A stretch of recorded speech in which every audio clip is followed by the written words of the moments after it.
I don't know. I can imagine quite a bit. Where did you dig up that old fossil? Going into Toshi Station to pick up some power converters. That's no moon. We're all fine here now, thank you. How are you? Welcome to the Star Wars Nerds Podcast. I'm Dan Vedabonker. And I'm Kenton Larson. And of course, just after we finished recording last week, Kenton, within an hour, I think, of us stopping, we had breaking news as far as the new trilogy. Apparently, they're working on a new trilogy of films. We'll get to that in a second. First, I want to hear about the Bruce Springsteen concert you went to. You saw The Boss. I saw The Boss, and it was what I've been saying to people. It's a marathon. It was a 3-hour show, his first visit to Winnipeg in history. And he said, Winnipeg, it's about time. That's how he started the concert. And then he just launched song after song after song. At the end, he said, we're coming back. Nice. And he said he dedicated Long Walk Home to his country. And he said, we're going to need all the help that we can get. And he left it at that. So he didn't go into a big, long speech. But he, you know, and he looked and he kind of went like, oh, God. Like, his face was like, Jesus Christ, what a shit show is like basically what his face said. And it was great. It was a great show. It's shockingly labor intensive. That's why he's called The Boss. And at the end, he shakes every band member's hand as they leave the stage. And I thought it would be funny if he handed them a paycheck. Easy, he's like boss. If I were on the like part of his management team, I'd be like, just for fun, you should like let's hand them a paycheck on the next stop because it'd be funny, like the paid help. That's great. Yeah, it was good. Yeah, it was great. Full sold out show. Yeah, I bet. Yeah. And if he comes back, I'll probably sell it out again because I'm sure there's a lot of people who didn't get to see him who would like to. Was there anything he played that you were surprised at, or was it all just the main hits? No. It was like a broad mix of songs. You get the big songs at the end. You know you're going to get them, and he delivered. He played, somebody had Atlantic City written on a sign, and so he played that, and apparently the set list shows that we would have got Prove It All Night, but we got Atlantic City because somebody wrote it on a sign. Really? I like both of those songs. That's so cool. It was like, whatever, and we got Darlington County, which he does not play very often. Oh. So we got that. Like it, and my least favorite song by Bruce Springsteen is The Rising, and so he played it, and it's actually quite good live. And so, but I turned to my friend just for sake of argument. I turned to my friend. I hate this song, and you know, and it's very hard when you see like an arena full of thousands of people going, I love this song, and you're like, I hate this song. You know, You gotta be the one contrarian. Right? Yeah. But it was great show. Awesome. Well, I will probably not see him. I'm not that big into The Boss, but I would say if he comes back, how much were tickets? they were expensive. Yeah, that's the problem. Yeah, right. they were I guess it's not expensive worth tickets. it for me. But I know, and meanwhile, basically in Toronto, Taylor Swift has taken over Toronto, so that's all we're getting from there. It's horrible. It's pretty bad. The weather person on CTV's dressed like Yeah, they're going crazy over there. sequined cowboy hat or whatever. You just like. Meanwhile, meanwhile from the South, we've got Matt Gaetz as Attorney General. That's right. Like, you know, what should we be focused on here? What should we be focused on? Well, let's focus on Star Wars because we did get some big news in the last week or so that they've approached, or maybe, no, apparently as I heard it, Simon Kinberg pitched them on this. He has an idea for a trilogy of films, another Star Wars trilogy. And so there's Simon Kinberg, who's behind the last round of X-Men movies, basically, like Days of Future Past and First Class, and those ones with, what's his name? McAvoy as Professor Xavier. So and those are mostly good, except for the last one, which was awful, and Days of Future Past. Oh no, Days of Future Past was the good one, but the last two were really bad. The Phoenix one and the Age of Apocalypse one were really bad. But anyway, so he has pitched them on a new Star Wars trilogy, and they're going forward with it now.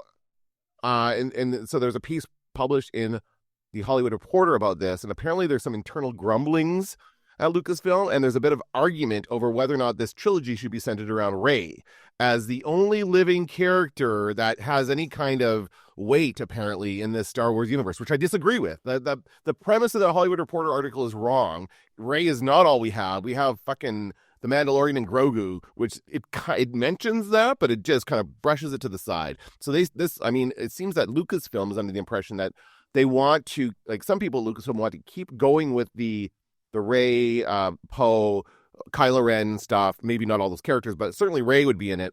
And continue that story and with her further adventures as the granddaughter of the Emperor. Or try something completely new. I would rather go with something completely new. I think that they don't have anything really built up in this character. I think they just don't want to miss that trilogy was a bit of a waste. Like they really didn't do much with that, right? Yeah, I don't think like, I don't dislike Rey as a character. I don't think anybody dislikes Rey as a character, but also she's not a beloved character.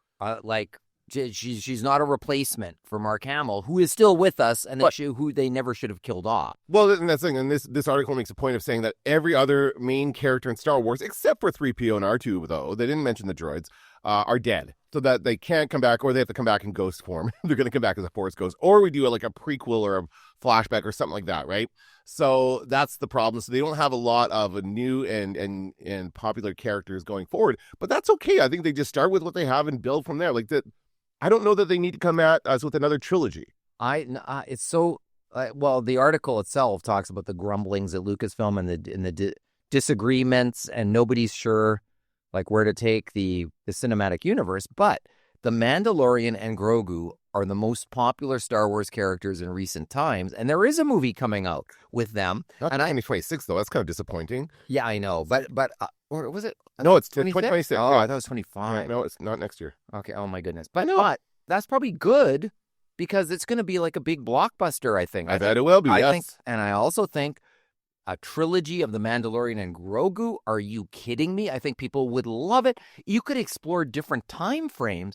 You could show Grogu as the ultimate Jedi leader of Mandalore with the Darksaber at a certain point. Like you could show so much cool stuff if you're going to be doing, if you're going to be concentrating on those characters. But when I think of Rey, I just think, here we go again, Jedi Temple. Somebody turns to the dark side. Like everything that's been done before will happen again. And they gave us no reason to be interested in what happens to the character after the fact. It was the end. Right. They also give us a very compelling compelling backstory for her, especially when they said, oh, you're just the granddaughter of the Emperor, and didn't really tell us about what happened in that whole thing. We pull that out of know. their ass. Yeah, and we don't really know like what her life was like on Jakku before she was like taken away from there and all that stuff, although we got a good sense of it in the first movie.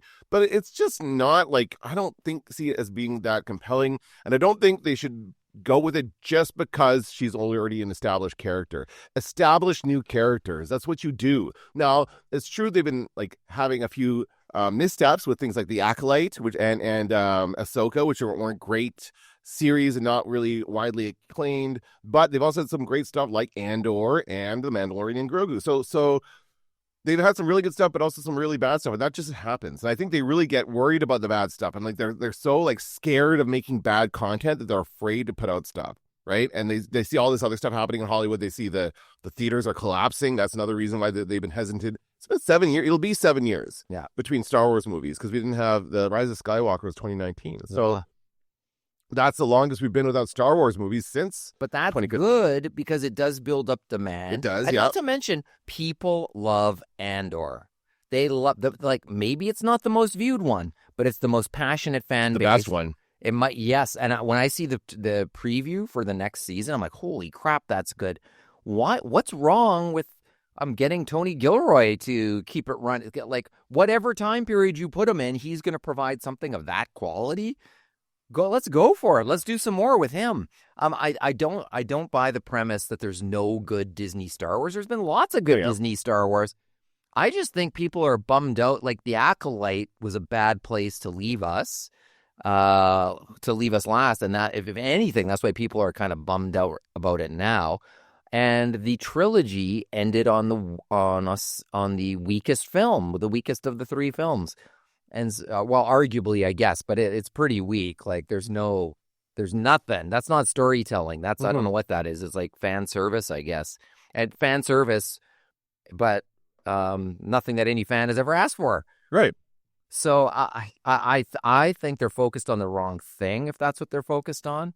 But we know a Mandalorian and Grogu movie's coming out, and I'm pumped for that one. I'm really excited. I love those characters. Me too, but that's the only one we know of that has a definite release date. Yeah. Everything else mentions other stuff in this piece. It mentions the Rogue Squadron. Remember that one? The Patty Jenkins Rogue Squadron movie. It mentions the Taika Waititi movie. It mentions There was another one in there that I mentioned as well. So like 3 other Star Wars standalone films.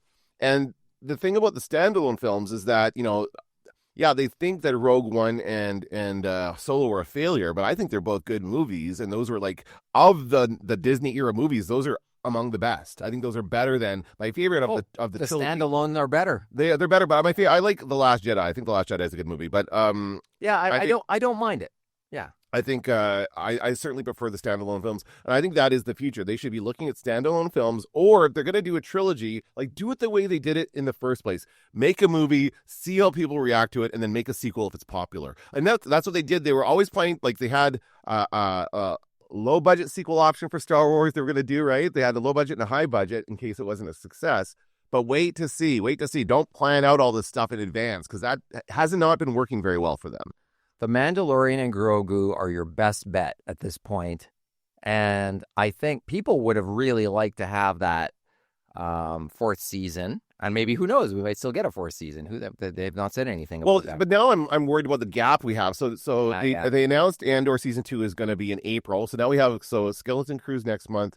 Then we'll have a few months until Andor. Yeah. So then we're going to have there's got to be something else coming in fall of, right? That's probably, or maybe even summer. They might release something in summer of 2025 and then possibly something around Christmas 2025, like a series, I would think, Disney Plus.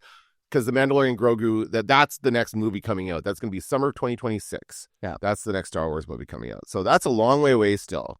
And I just feel like, but I mean, we went a long time with Star Wars for a very long time. So I feel like I've been spoiled now.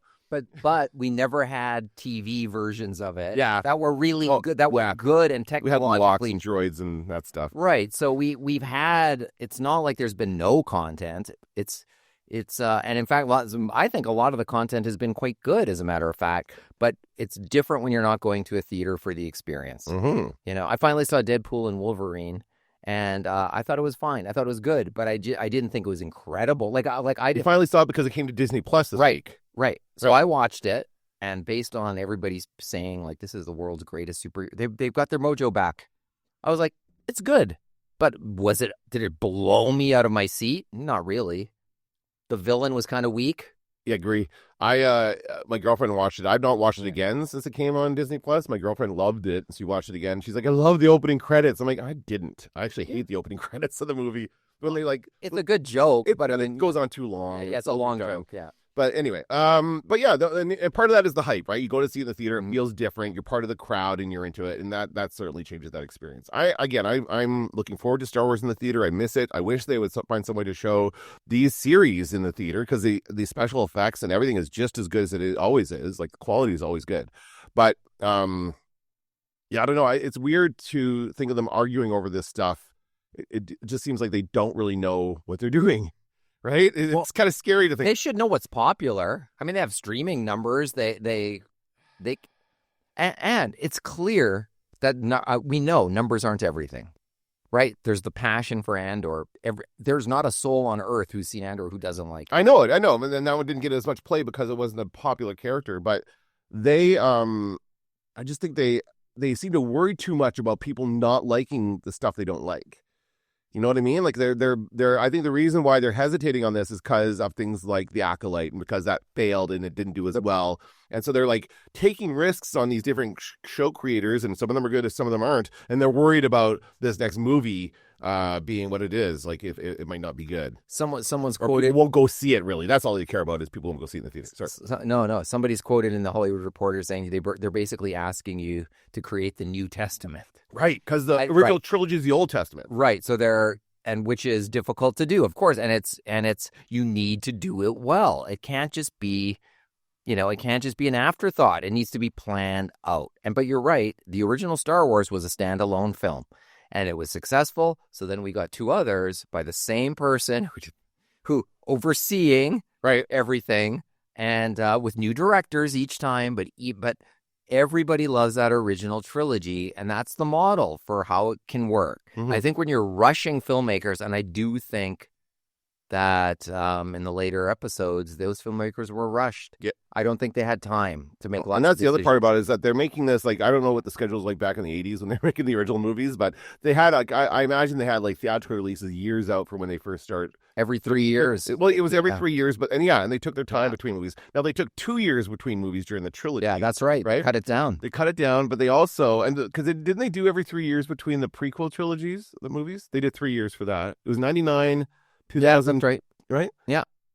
99, 2002, 2005. Were those the three? Yeah. Okay. I think that's right.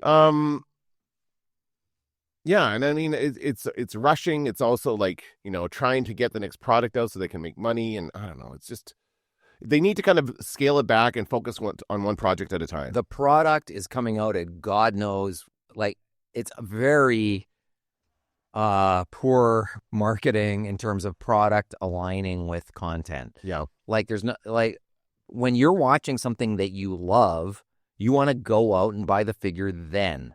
And so, like, Grogu came out 2 years or something after. Like, the Grogu figures rolled out so slowly. Oh, yeah, because they didn't know that was Yeah. going to be a hit. Yeah, well, that's the thing. Again, they don't know what's going to be a hit or not. They're just kind of throwing stuff at the wall. Then other times they think something's going to be a hit, clearly, and then it is not a hit, and it's back to the drawing board. So I think they're sort of caught. They've got themselves caught in a scenario now. And I think it's poor planning. Yeah. I think that, and poor planning and not understanding the analytics is what we would say. Because I think I don't know anybody who's clamoring for a Rey movie. Like, No. nobody, not a soul. No, Even and- people who love that trilogy.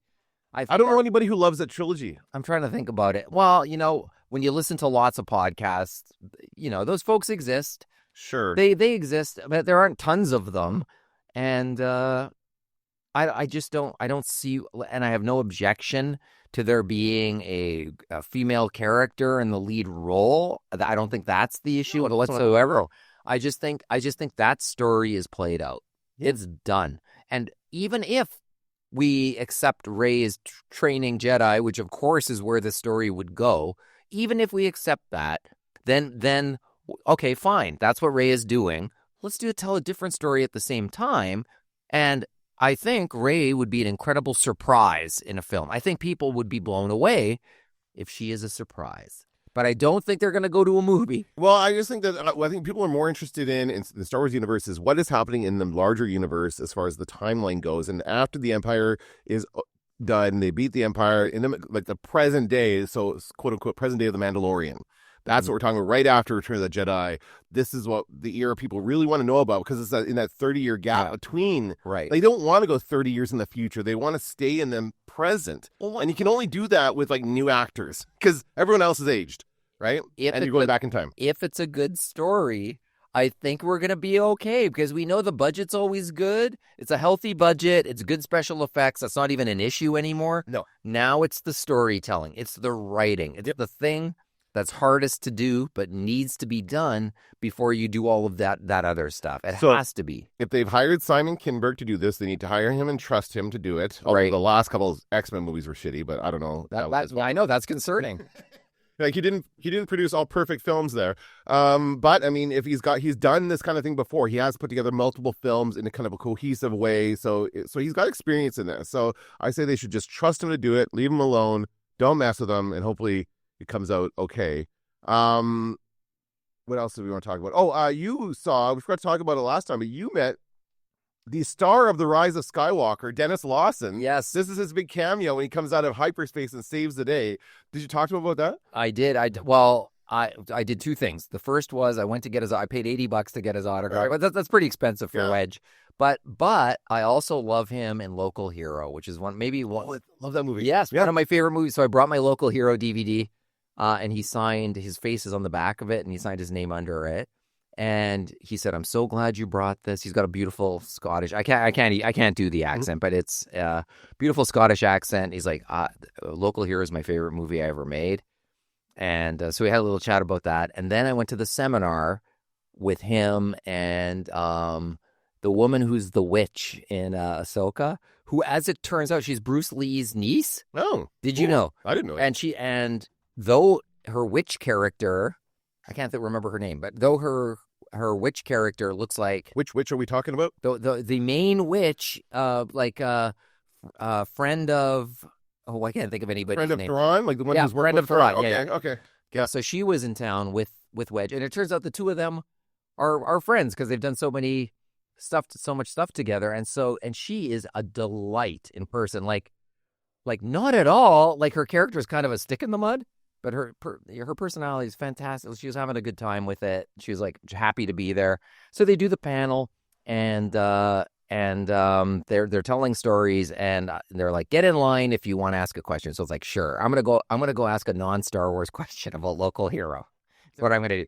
So I saved it up for the panel. So we're in line, and like I'm third in line or whatever, and I get my chance and I go, I'm gonna have the gall to ask at a Star Wars panel a non-Star Wars question, and they all go, oh my god, like mock horror, and I go, you were in one of the finest films of all time called Local Hero, and starring, and I listed it, directed by, listed it, music by Mark Knopfler. Oh my god, one of the greatest movies. And he's like, okay, well, I've got a story about this. And he told a story about how there was an extra on set that day, and they sent her home. She was a younger person, and they sent her home because she didn't want to be in the movie or something. And he said, who would know that years later I married her?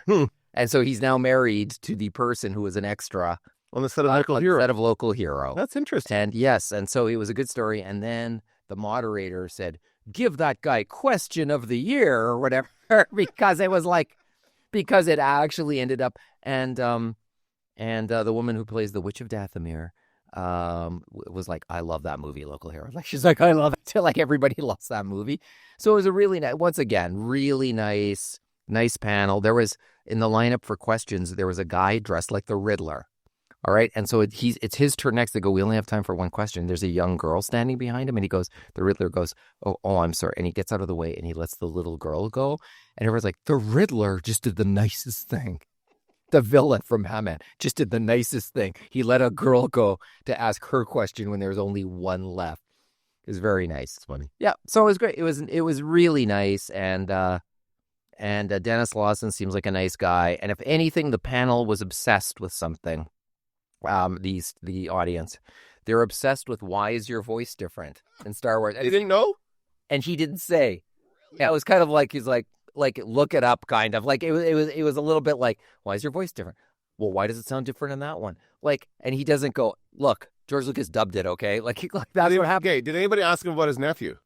They did. Okay. Yes. And he's kind of like, well, yeah, Ewan's my nephew or whatever. Like he's more like, oh, that kid, it's a little bit like that. Okay. It's a little bit like that. Yeah, he's done well for himself, I guess. Like that, like it's kind of funny. Like when it's a family member, it's just not. It doesn't have the ring of excitement. Yeah, that's interesting. So they asked him about that, and it was just cool. And it actually occurred to me, I actually went to see Mark Hamill on Broadway. I've mentioned this in The Nerd. Yep. Peter Riegert was also in The Nerd, which I saw on Broadway. Peter Riegert stars with Dennis Lawson in Local Hero. There you go. That's the it's full It's circle. all connected. All right. Yeah. Well, that sounds like a lot of fun. I wish I'd gone. I didn't see any panels. I didn't have time to really do a lot at Comic-Con. You went? I did go. I did sort of walked around for a bit. I'm And surprised I did. Did you go on Saturday? No, I did not on Saturday. That was the day. One day I didn't go. I went on the other days. But yeah, it's good. And what else did they have for? I don't think they had much else for Star Wars guests this time around, did they? Just those two. Yeah. Okay. And well, maybe next year. all of the Hobbits. Of course, yes. Many Hobbits were there. Oh, there was the guy who does K2SO. Why can't I think of his name? Oh, Alan Tudyk. Yes. Of course. He's done so much else, but yes, he is a Star Wars. He was actor as well. not part of the Star Wars panel, interestingly enough. I guess he was, He can do his own panel. I think he was part of the Firefly one, to tell you the truth. They had a Firefly Oh, okay. panel. Well, like, who cares? But okay. I like Firefly. Well, but, years later, do we need a panel? Do we need a discussion group for that one? I'm a leaf on the wind, Kenton. It'd be like if Dirk Benedict came to have his Battlestar Galactica panel, I guess I'd be interested. I'd be marginally interested. Dirk Benedict, the poor man's Han Solo. There's been a new Skeleton Crew trailer. Yeah. Now this dropped last week. Now this is coming on next month, beginning of December, and then it's, I assume, going to take us through into the new year. Yeah. I assume 6, 7, 8 episodes probably of this. I got to tell you, I was excited at this idea at first. It's Stranger Things for Star Wars. But since the Acolyte, and I've had some time to think about it, I'm not as excited about this as I once was. And I will also admit, before we watch it, we're admitting things. I'll admit that I was in Walmart this week, and I went over, I'm like, it's been a while, let's see what the old action figure aisle is. And it's Osha and her friend, who was the other twin? and from the Acolyte. Oh. Osha and I remember now. I don't know, Uday and Kuze, whatever their names were. That's a terrible reference. Those are the two peg warmers, and part of me was like, I should shoot a TikTok with the two worst actors, the one worst actor playing two roles in Star Wars. I think I'll post I'll shoot a funny TikTok, and I was like, nah, I couldn't even be bothered. As if I misunderstand it, the thing is, that's true. no, too. it would just because people hated that person for another totally unrelated reasons to their acting, right? It was about their race and stupid things. Well, no, and not because of that, of course, Yeah. but just the sort of for lack of a better way to describe it, the actor was a symbol of a show. The main actor, the more characters that we were supposed to identify with, and it just when I even see the figures, I feel exhausted. I do. I was too tired to even whip out my phone and do something funny. I was just like, nah. Give me some, make it go away. Make give the us some show vintage figures. Come on, let's get another round of like vintage packaging. I would have liked a Master Soul figure. I always said I kind of liked that character. He looked good, yeah. Until the very end, where she choked him to death and said, "No, I don't want to listen to your words. I'd rather just choke you." And we're supposed to go, yeah, that's the correct decision. Yeah, choke our favorite character on this show, who also makes no sense because the writers make no sense. Yeah. All right. So yeah, I hated it, and you hated it, and so here's our next. This is supposed to be a palate cleanser, Dan. So let's find out. Supposed to be. Let's see. Let's find out. What are you in for? What are you in for? I found something buried in the woods. Dad. This is unacceptable. Do you understand?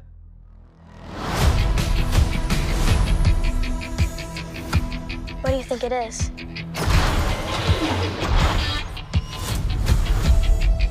Don't touch anything.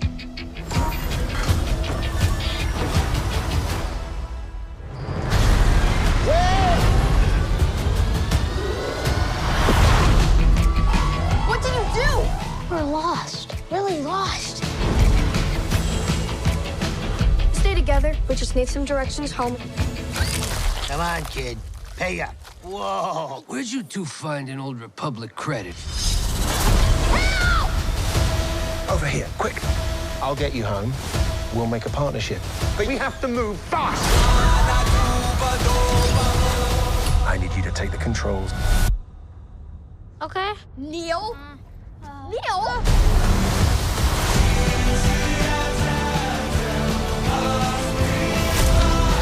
A crew of murderous pirates is coming. Something's wrong. They're not going to just turn up. We need to find them. We're not alone down here. Be warned of booby traps. Pirates and mountains where none dare to go. If you hear this, don't give up. No matter what.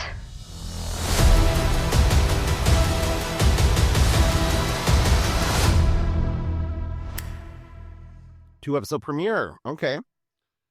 That was Peter Schilling's Major Tom Coming Home, sung in Huttese.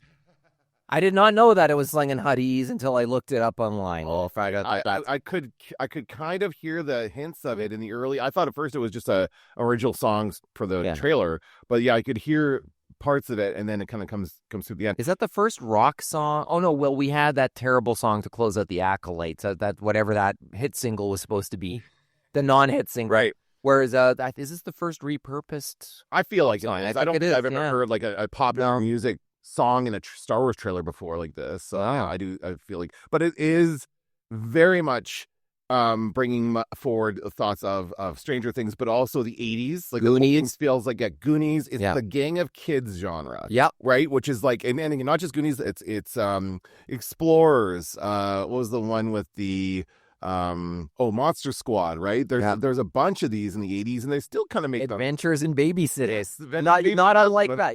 Yeah, not unlike that.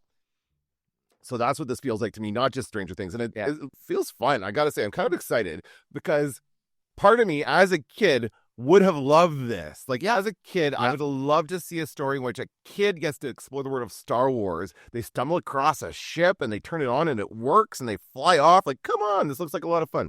Yeah, I think so too. To me, at first when I heard the song, I was like, oh no, now what are we doing? We're doing this now. But then when you sort of see the rest of the trailer play out, it's actually an upbeat kind of fun trailer. I think there's things to be nervous about in the show and there's things not to be. And my first takeaway was they spent a pile of money on this show. This is a beautiful, but like the Acolyte never looked great. No. Like a couple of space scenes looked pretty, like going through the, whatever that was, the rings of the planet was pretty good. But the sets looked small. They looked cheap.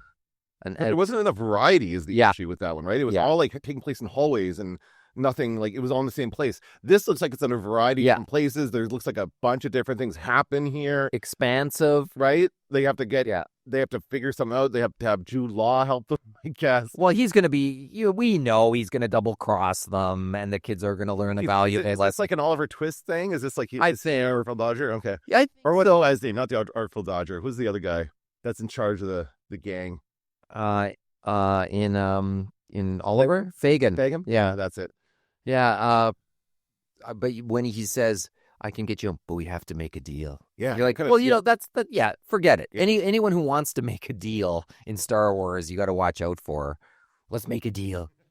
So I think it's inevitable that that's what's going to happen. I like that we have this Neil, I guess his name is, this young, what is his name? The singer in the band? Matt Rebo? They keep saying it's not the same species, but I don't know. It's the same. It looks Rebo. Yeah, I know. It looks He's like an it's elf Mewtwo. species. Yeah. They say it's not? There's apparently, I'm going off of something I saw a Star Wars fan say on YouTube or something, and they said actually this is a different species. It looks something like it, but it's different. And it's baby Max Rebo. They always do Max Rebo, right? Right. Yeah, that's what he looks like. It's like Baby Greedo. It's the same kind of thing. Yeah. Small version of a character we know. Yeah. So I don't know. That was fun. I also kind of like we have parents back home. And they're worried about where did the kids go. That's going to be an interesting kind of wrinkle. It takes place during the same time as The Mandalorian, which is interesting. Which hey, the Mandalorian is picking up Republic jobs at this time. Maybe it's a Republic job in trying to recover this ship or these kids or something. So you never know. Like if the Mandalorian might show up at some point. I think it's possible. I like the time period. The thing that worries me, child actors. They seem pretty good in the trailer. It looks good to me, but child actors can be bad. I mean, I think you've got a jaded view of child actors. It's the kid from Mad Men. Ever since then, you can't forgive. Oh, the kid from Mad Men. I forgot about it. That's awful. Yeah. Yeah. Well, they did. I mean, come on. I mean, they had 3 different actors playing that character. Yeah. But anyway, child actors, I mean, it hit or miss, I guess, but most of them are good. Like, I think the Acolyte notwithstanding, I think most of the time the acting is good in these things. So I'm not as worried about that kind of stuff. Jude Law is certainly a good actor, and I like his work. So that's interesting. I'm just wondering what kind of what kind of story beats are we going to see for the larger Star Wars universe as far as like there's something about credits, like, what did you say? Republic credits or something? Where did you guys get those old Republic credits from? Or like, something? Is this going to be about like the old Republic and the new Republic or whatever? Maybe, and they probably they found them in that ship that's been there for so long. Yeah. So that's where they get their money from, but it also identifies them as having access to something that's hard to come by. Mm-hmm. So that's interesting as well. It looks like the aliens look great. Oh yeah, for sure. A cantina scene, which looks like. That's kind of a Star Wars with Jawas in it. Yeah. Cantina scene. We should have like a bingo card. We should come up with a bingo card for Star Wars and see if we can check off all the tropes that now are part of Star Wars. Well, and Star Wars has got itself into a trap a little bit, though. It's a trap where they if it's exactly what we've seen before, we just go, we've seen this before. And then if they give us something we haven't seen before, we're like, this sucks. This is too different. Yeah, it's too, yeah. It's not familiar enough. We don't like it. Yeah, it's tough. It's a real tough one. But I think once again, it comes down to how good the writing is. And I think on the Acolyte, the writing was not up to par. I think I blame mostly the writing for most of what. And there's not much you can do about that other than shut the show down. I think that's the problem with that kind of thing. Is like at a certain point, you've hired the people you've raised to run the show. You have to let them do their job. You can't sit there and nitpick and second guess. I mean, that's what happens when you get like Solo and Rogue One, where you have to fire the directors and rewrite and reshoot and stuff. That's what you do in that situation. They didn't do it for Acolyte. They might have done it. And I wonder if they would have done it if it had been a movie. That's interesting because I think they're taking this. Yeah. They're treating these. I had heard that they were treating the series like movies. Like Seems like the money that's going in movie budget, putting in movie budgets, but they're creating them in different ways, I guess. But I feel like, yeah, in a different time, like if the Acolyte, or they just didn't see it, like somehow they just thought it was awesome. I don't know. Yeah, but the story does not hang together at all. Like it doesn't people make decisions spur of the moment that aren't in character. Like nothing. That's what was so frustrating about it. Like Basil's a good guy, then Basil's a bad guy, then Basil's like he's helping Soul, then he's not helping Soul. Soul's a good guy, but then he suddenly has a headache and now he's a bad guy. And it was just too much of what do we need to happen in the scene. And none of it really came off as being genuine. Yeah. I don't know. I just think it's poor writing. And hey, in the end, you're right. You hire the people, they shoot the show, there's scripts, so everybody knows what the scripts are. Maybe you think you can fix some stuff in editing. I don't know. I think it's difficult for them to tell that it's bad when they're in the middle of shooting because they're in the moment. They're acting. They're like trying to do that, and you can't really see what it's going to look like. I guess the director can, but a lot of other people can't. But anyway, I don't know. I don't want to dwell on the Acolyte. Let's move on. Yeah, no, exactly. But this is the palate cleanser. They must have some degree of confidence in this to release it right on the heels of the Acolyte. Because not right on the heels. It's been a few months. I think they but you know what I mean. They have every few months. They're going to release something, and they're going to now they probably pulled back a bit since everyone seems to have Marvel fatigue, and they're very aware of like Star Wars fatigue. They do not want that happening, although I think it's already happening. I don't think it's Star Wars fatigue. I think it's quality with Star Wars. Marvel's fatigue and quality, I'd say, in recent times. But I think with Star Wars, it's not so much fatigue. I think it's just like the ups and downs of the quality of the productions, I think, has got people. But hey, Andor season 2 is coming, and we know that's going to the season 1 was so good. I think season 2, and especially they're taking their time doing it, I think no matter what, that's going to be a great show. I think Andor is going to be one of those shows where the people who didn't watch the first season are going to watch it to get ready, and they're going to be blown away by it. Yeah, that's very good. Yeah. It just looks great. It hangs together. The story makes sense. Mm-hmm. You know, that's all you really want. And I think this will do that as well. So yeah, let's, I guess I'm optimistic about Skull. It's funny because that trailer turned me around. I was not feeling interested one way or another, but the trailer does make me want to watch it. And maybe it's pushing the right nostalgia buttons with the music and the feel of it, but it looks lively. It looks like a fun watch. Yeah. And that's I think we're ready for that. Yeah. It looks like it's a lot more fun than the Acolyte. Yeah, and jokes have always been part of Star Wars, and lately they've been in short supply in Star Wars. Were there any jokes in the Acolyte? I don't know. I don't remember. None that were intentional. There's lots of stuff I giggled at that wasn't even intended as a joke. Mm-hmm. Just trying to think. I don't think there was. So what's after this? So then we have the Andor's next after this, and then we have the Mandalorian Grogu movie. Is that the thing? With the Ahsoka Part 2 comes out at some point too. That's still they're still doing that, eh? That's still in the works. And once again, I like that episode with Hayden. I thought that was incredible, and then the rest of the show not so much. Yeah, just kind of like poor decision making once again. But I hope like Mandalorian and Grogu. I think. I have high hopes for that. I'm excited to go see Star Wars in the theater. I really am. I can't wait. I went to the theater again this weekend. I saw The Wild Robot, which was pretty good. I actually enjoyed that one. It's a little Wall-ish at the end. Yes, as far as like so I've heard the evil robots that come to whatever. It's always evil robots. Yeah, of course. But overall, it was a good story.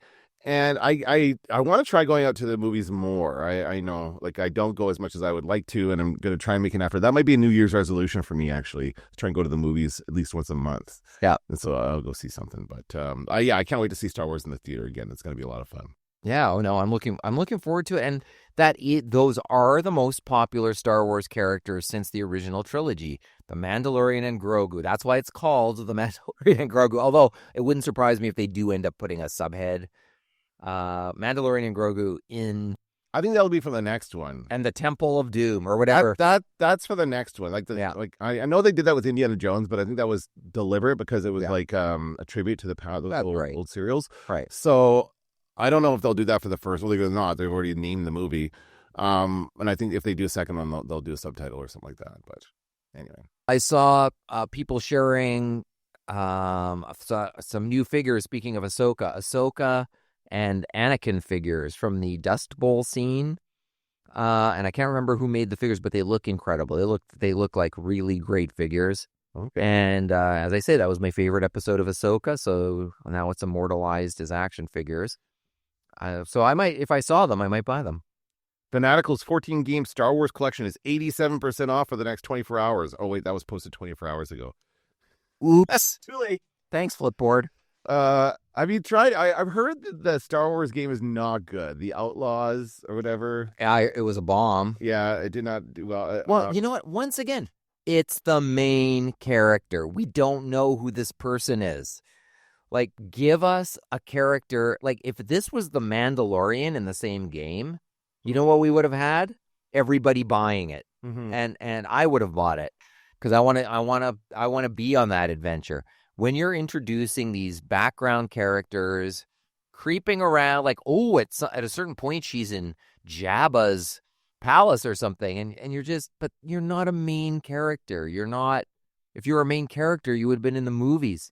Well, that's always been Star Wars, right? I think they've always been afraid to include the main characters in the games. But do you think that's because they're worried about watering down the characters? I think of course that's why. And George Lucas famously, like, that's why we got Dash Rendar instead of Han Solo. And although there is a Dash Rendar fan base out there, so that's kind of funny that actually paid off. But I think people want to identify with the character. And like when you see the Iron Man movie, you want to fly around like Iron Man, and you want to do all the super cool stuff that you see him do in the film in a video game. And I think with Star Wars, it's the same. As I say, if this were the Mandalorian on Tatooine, the Mandalorian like going around these places, I would have been really interested in it. Or Han Solo. That wouldn't have been the same time frame because he's in Carbonite, but a main character of some kind from any of the stories, and I think you've got something. But when it's like, this is so and so who you've never met before, but trust us, this is a bounty hunter or something, and this is a scoundrel, and you just go, is this a scoundrel? It's not Han Solo. If it's not Han Solo, it's not going to be good enough. Is that just the inherent difference between video games and movies? Is that because I can't think of Star Wars games have always kind of been hit or miss, right? But the ones that the Lego games are good. The ones that kind of recreate the story of the movies are good. The ones that tell stories with I'm thinking of the one where there is a level where you're like flying with, what was that called again? It's the one where the main character you start out as is an Empire person, and then you flip to the Battlefront. That's one of the Battlefront. Okay, so Battlefront 2 maybe, right? Yeah. And so that one was weird, but then there is a mission where you have to go flying around with Lando, and there is they do bring in the characters for that one, but you're still like a non-character in that game, which is kind of weird. Well, Grand Theft Auto does the choose one. Yeah. And then flips between them sometimes, and they have fun with it. Like, it becomes sort of part of the joke of the game. And I just think if you can make your own guy, or guy or gal, like make your own, and either customize it or choose from a roster, I think it's more interesting, and then the game changes based on the character that you choose. That just has always been a more interesting way to play a game. But if it feels like it's being forced on you, that's when it's just not as interesting or fun to play. I guess Cal Kestis is a good example of a character they tried to create just in the video game. That's the character of those games. And I'm just not interested in him as a character. I played the first game. I did not play the second one. Neither did I. And the gameplay wasn't didn't blow me away. It was actually kind of irritating. Yeah. I got a couple kicks out of it. It was it was fine. But in the end, Cal Kestis, I don't care about Cal Kestis. Maybe if he shows up in a live action thing or something and we can see what he's really about. But, you know. I think that's what they had planned because they got the actor and they scanned his face and they made him look like him and everything. What do you think are the best kind of Star Wars games? Like, what is your favorite Star Wars video game? Do you know what yours is? I mean, I guess I could say the Lego games because I do really enjoy those. Like, and my kids and I had a lot of fun just playing them. I mean, you just kind of go around and beat people up, and then there's a little cutscene and you can see parts of and it's always funny. Like they have kind of a comedy aspect to it. The Star Wars Lego brand is got more comedy, more slapstick and goofy stuff. It's for kids, so that's fun. But as far as like the serious games go. Serious games, you know what I mean? I just think that I think that Dark Empire was good. That was the N64 one with Dash. It's a good game. Played that. That was a good one. I liked the original Battlefront was good. Like those games. Yeah, the original 2 Battlefronts were the Xbox. And once again, you could choose characters. You could choose commando characters. I feel like those were also about the vehicles and stuff too. Like that was part of it. Yeah, that was fun. And the maps were clever and cool. Yeah. As well. So I like those too. I've liked most Star Wars games. Even Pod Racer. It's got its moments. It's got moments, but it's not great all the way through. And boring. Yes, it's repetitive after a while. You learn the map. Yeah. And then it's nothing that's not competitive. Then you can beat anybody in virtually any racer that you want. Yeah. So, but I got a few kicks out of that. I don't know. I'm just trying to think. What is maybe Knights of the Old Republic. Oh, that's the best game. That might be the only one that immersed me in a story that doesn't have regular characters. That takes place hundreds of years before. That's true. Star Wars. But maybe that's what makes it work. Maybe it's I'm seeing the origins of the story I know that makes it more fascinating. And there's no way Luke can be around, so you can justify that. Having those characters. But those characters are very much like there's still a bounty hunter character and a smuggler character and that kind of stuff. Maybe it's actually the character design that I'm complaining about. Because those are good character designs in Knights of the Old Republic. Like the Darth Revan. Sure. Is in there. Yeah. And like those are cool. Those are cool Darths. You're not much of a character in that game. It's about you can't see the character. You can't see yourself, but you're just going around doing stuff. Yeah. You don't get a lot of your story like in those the Cal Kestis games, right? Where it's all about him and escaping and whatever he's got to do. I don't know. Yeah, I'm less interested in that, but maybe it's the character design. Because there's been other characters, like I like playing all the commando roles in Battlefront, and even the Jedi Knights in that second Battlefront is like where you can run really fast and you just have a limited amount of time. Your lightsaber's clicking down as right until it's over, and you're going to be dead in a second if you don't go. Like I love that. I thought that was great fun, but I did really like playing as the Jedi Knight characters who I knew.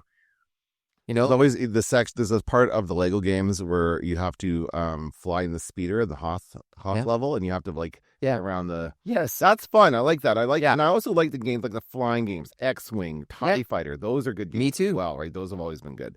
So maybe we should get back to that. I remember the Rogue Squadron one. I actually didn't mind. I thought that was a pretty good game. I played that game. A couple years ago. That game was good too. And so maybe I've come around to maybe it's not the character, it's the character design, maybe. Or the rest of the story, whether it's immersive or not. I'd love to play a Star Wars open world game. Isn't that what this is supposed to be? It is, but you know what? I want more choice in terms of the characters that I can play as. Yeah, I think, and I want I like a replayable game where if I'm done the missions, then I can flip characters and get a different experience. Well, that's Grand Theft Auto, yeah. Yeah, like when you do that, it's just a different feeling game, and it's cool, and then you can compare it to how the game was different when you played it as another character. Yeah. So I can't maybe a little more customization. I also like in Grand Theft Auto where you go to the store and change your clothes, buy new clothes, and like you can't afford some to begin with, and you earn the credits. Like that's kind of what I was looking forward to in this game is like things where you can go into like the Mos Eisley canteen and hang out and get a drink and shoot a guy at the bar and cut his arm off. That kind of like that. I would like to see that. I don't know. Maybe I'll have to try this game out and see. Well, see, I would like to try an open world game, and maybe it is a good game, but it does. I didn't find the artwork compelling. The trailer didn't wasn't compelling. The main character, like, trust us, this is an important character sort of thing. And it just didn't seem like, and even the cat companion kind of looks cartoony. And I don't know. Oh, yeah, I forgot about that. Yeah, and everything I read about it was, oh, well, it's fine. Like, it's fine. It's okay. Like, it's sort of interesting, but it's not. Some of the gameplay isn't very good. I saw lots of stuff saying, how come it's so easy to knock you off the speeder or something, or so easy to knock other people off the speeder, but not you. I can't remember what it was. It was something like that. Something about the gameplay that felt faked. So funny how people can. The developers will never catch this stuff, but the minute you release a game, someone points out those issues, right? That's hilarious. This is what beta testing is for. Anyway. Well, you always get, you're playing a game and the character starts shaking wildly, or it falls. I notice, like, you fall into a ravine sometimes in some games, and you're just like, the character's just shaking and shaking. You're into the cliffside. And you're whatever. like, surely there's some way to get out of here. And the answer is no. You're just going to sit in there shaking forever. Yeah. So. Yeah, so I don't know. Like, maybe when it's cheap, we should get it and play it. Yeah. All right. I'll keep an eye out for that to go on sale. Yeah, maybe if copy. Maybe if people who listen to this have played it, they can tell us whether we should skip it or not. All right. Sounds cool. Well, I can't wait to see how it looks. And Skeleton Crew in a few weeks. Yes, that's right. That's the next one coming up. So we'll be watching that and talking about it on the podcast. That's going to do it for this episode of the Star Wars Nerds. I'm Dan Vadabunker. I'm Kenton Larson. Don't let the Force hit you in the ass. Going into Toshi Station to pick up some power converters. Now I am the master. I'm taking an awful risk, mate.